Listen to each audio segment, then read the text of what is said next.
अस्सलाम वालेकुम वरहमतुल्लाहि वबरकातुहू। दोस्तों, मैं हूं आपका भाई हाफिज़ गुलाम मुस्तफ़ा सऊदी अरब से। दोस्तों, आप लोग खैरियत से होंगे। अल्लाह ताला आप लोगों के हज को कबूल फरमाए और आप लोगों के लिए हज के सफ़र को आसान करे। आप लोगों के लिए बड़ी खुशखबरी है दोस्तों, अगर आप लोग इस वीडियो को आखिर तक सुनकर जाएंगे, समझ जाएंगे क्या सहूलतें सऊदी अरब आप लोगों को दे रहा है। दोस्तों, इस वीडियो के अंदर मैदान अरफात की सारी की सारी मालूमात आप लोगों को देने वाला हूं। पूरी डिटेल से आप लोग इस वीडियो को आखिर तक पढ़ी सुनकर जाइएगा। पहले नंबर पर आप लोगों को बताता चला जाऊं, यहाँ मर्दों और लेडीज़ के जो कैंप हैं वो अलग अलग होंगे। आमने सामने भी हो सकते हैं, थोड़ा सा साइड पे भी हो सकते हैं।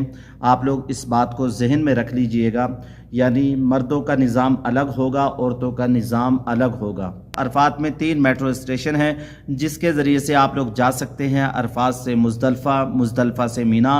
आप लोगों के पास 2 ऑप्शन होंगे, पाकिस्तानियों के पास तो 2 ऑप्शन हैं। 70% लोगों को ट्रेन के ज़रिए से मीना अरफात पहुँचाया जाएगा, 30% लोगों को बस के ज़रिए से मीना से अरफात पहुँचाया जाएगा। और इस तरीके से वो लोग जो 70% हैं वो मीना अरफात से मीना ट्रेन के ज़रिए से आएंगे, 20% लोग वो बस के ज़रिए से ही दोबारा आएंगे जाएंगे। इस तरीके से आप लोगों को यहाँ सहूलत मिलेगी। देखें दोस्तों, आजकल तो लोग वहाँ जा रहे हैं, उम्रा करने वाले भी, हज करने वाले भी, लेकिन हज के दिनों में वहाँ आना जाना बहुत मुश्किल हो जाता है। चेकिंग सख्त होती है। जिनके पास हज वीज़ा होगा वही लोग वहाँ जा सकेंगे, इसके अलावा और दूसरा शख्स वहाँ जल्दी से नहीं जा सकता। दोस्तों, इस बात को समझ लें, जब आप लोग किसी खैमे में दाखिल हों तो आप लोगों को पता होना चाहिए। बज़ाहिर लोग रात को वहाँ जाना शुरू हो जाते हैं, ये किस मकतब का कितने नंबर खैमा है यह आप लोगों को पता होना चाहिए। बाज़ लोग यहाँ आ जाते हैं, उनको पता नहीं होता कि उनकी जो वाइफ है वो कहाँ है, मर्द कहाँ है। औरतों को ये पता नहीं होता कि उनके शोहर किस खैमे में है। जो मर्द और ख़वातीन के जो खैमे होंगे अक्सरों के आमने सामने होंगे या थोड़ा साइड पे होंगे। आप लोगों को अपने मकतब का अपने खैमे का नंबर पता होना चाहिए।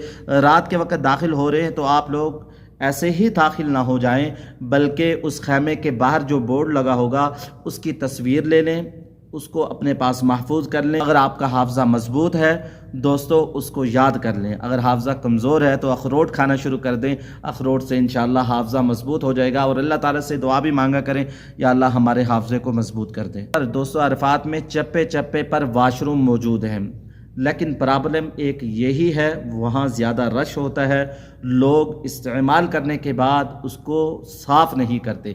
मैंने इस व्लॉग के अंदर बताया भी था, कमोड भी होंगे, दूसरे जो हमारे पाकिस्तान में होते हैं वो भी वाशरूम होंगे। आप लोग इस्तेमाल करने के बाद पानी खूब गिराएं, उनको साफ़ रखें। पानी यहाँ खूब होता है, ज़्यादा होता है। आप लोग अगर किसी वाशरूम को देखें गंदा है, अंदर गलाजत पड़ी हुई है, उसको साफ़ कर देंगे। ये अल्लाह के मेहमान हैं, ये हाजी लोग हैं, इनका रुतबा मकाम बहुत ज़्यादा है। आप किसी हाजी के लिए वाशरूम साफ़ कर देंगे, शायद अल्लाह ताला इसी अदा की वजह से आपको ज़मीन से उठा के आसमान की बुलंदियों पे ले जाए और अल्लाह हज कबूल कर ले। दोस्तों, लोग वहाँ बहुत ज़्यादा नहाते भी हैं, बाहर पानी गिरा देते हैं जिससे कीचड़ हो जाता है। लिहाजा आप लोग नहाएं भी, जैसे कि आप लोग देख सकते हैं, नहाएं भी, लेकिन एहतियात से नहाएं। दूसरे आदमी के कपड़े एहराम ख़राब ना करें, दूसरे आदमियों को आपकी वजह से तकलीफ़ ना हो। देखिए, अरफात में पूरा साल काम चलता रहता है। एक ही दिन के लिए अरफात को खोला जाता है और वो अरफा का दिन है। अगर आप लोगों से अरफा का दिन फौत हो गया तो हज फौत हो गया। लिहाजा अरफा के दिन में आप लोगों का मैदान अरफात में होना बहुत ज़रूरी है।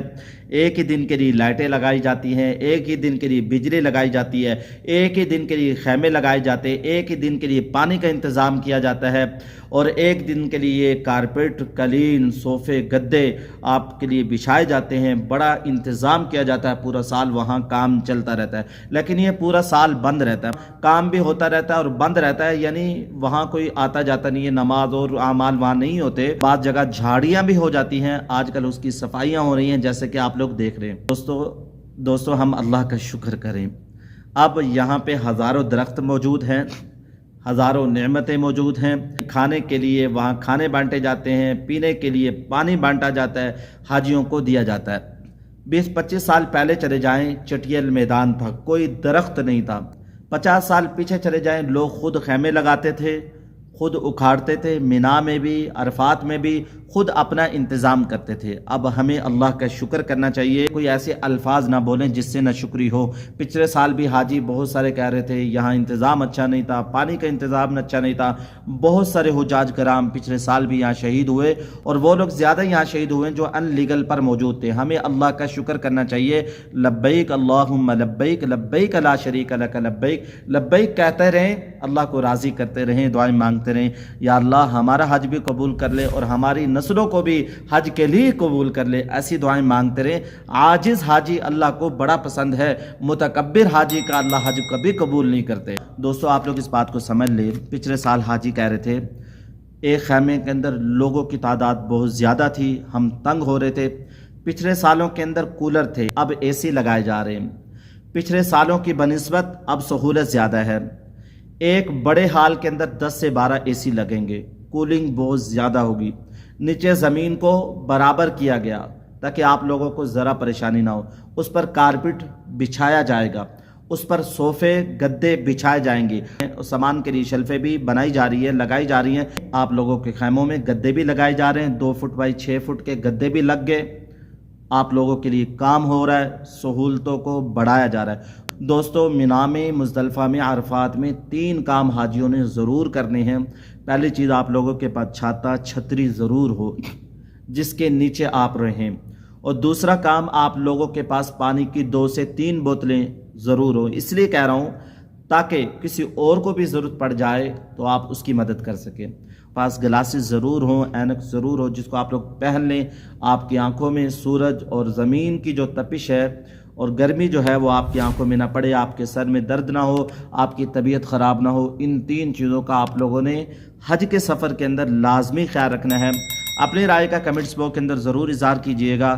دعاؤں میں یاد رکھیے گا۔ السلام علیکم ورحمۃ اللہ وبرکاتہ۔